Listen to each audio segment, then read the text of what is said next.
Täna on meil laual 2 masinat, mis ei erine ainult välimuselt, vaid ka sisult. Tšau, mina olen Gert ning katsetanud 2 masinat. Üks neist värve vahetav tulnukas ning teine midagi konservatiivset. Alienware 17 R4 on masin, mis karjub välimuselt kaugele, et on jõuline ja uhkustav. Suurde, paksu ja edevasse kesta on peidetud selline jõudlus, mis annab silmad ette ka korralikule lauamasinale. Konkreetne masin peidab endas quad-core i7 protsessorit, 16 giga DDR4 RAM-i, mis on dokumentide põhjal laiendatav kuni 32 gigani, väga hea GeForce GTX 1060 kaarti, pea poole terast SSD-d ja nodi hoidmiseks veel lisaks terast tavalist ketast, väga asjalikku ekraani ning võimalust külgedel ja klaveri all olevat valgustust seadistada täpselt selliseks, nagu isiklik kutsumus on. Tulnukas on kokku pandud hästi. Tagant valgustatud klaver on täismõõdus, nuppude teekond pikk ja vaikne. Aga enne tulnuka soetamist tuleb arvestada mõningate iseärasustega. Ventilaatorid käituvad kui UFO Roswellis. Hääle järgi üritab tulnukas põgeneda.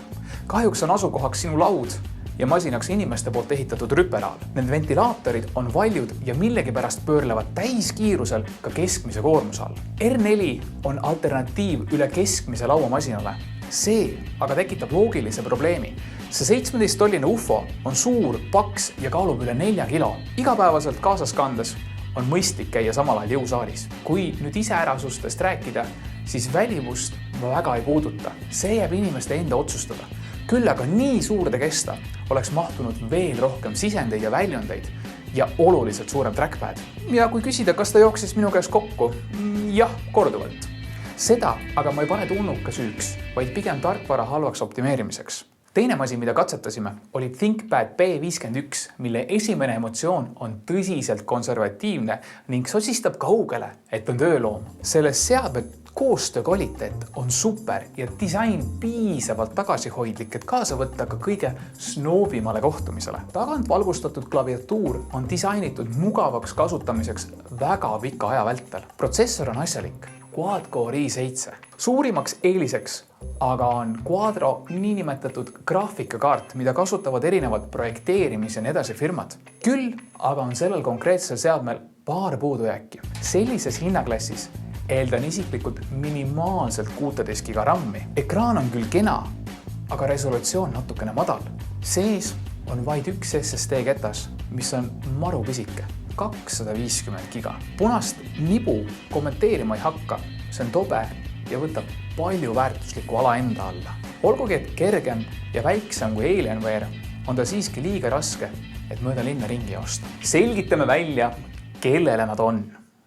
Alienware on suunitletud pigem noorele mängurile, kes ei soovi lauda arvutikastiga täita ning jätab endale võimaluse lihtsa vaevaga erinevate ürituste jaoks masin kaasa võtta.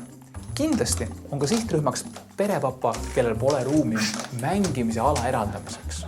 Produktiivsuse seisukoha pealt kannatab Alien välja ka kõik võimaliku meedia tootmise, heli, pilt, video ja nii edasi. ThinkPadi sihtgrupp on lihtne.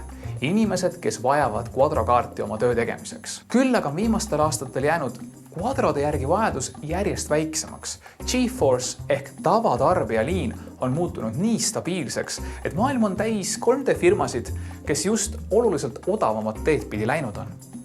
Tegime ka ise väikse video eksportimise katse. Arvestades Alieni meeletut jõudu, oli tulnuka ja konservatiivi vahe olematu. Selles quadros on midagi. Subscribe'i, like'i ja viska kommentaaridesse, mis seadmeid sina oma tööks ja mängimiseks hetkel kasutad. Aitäh!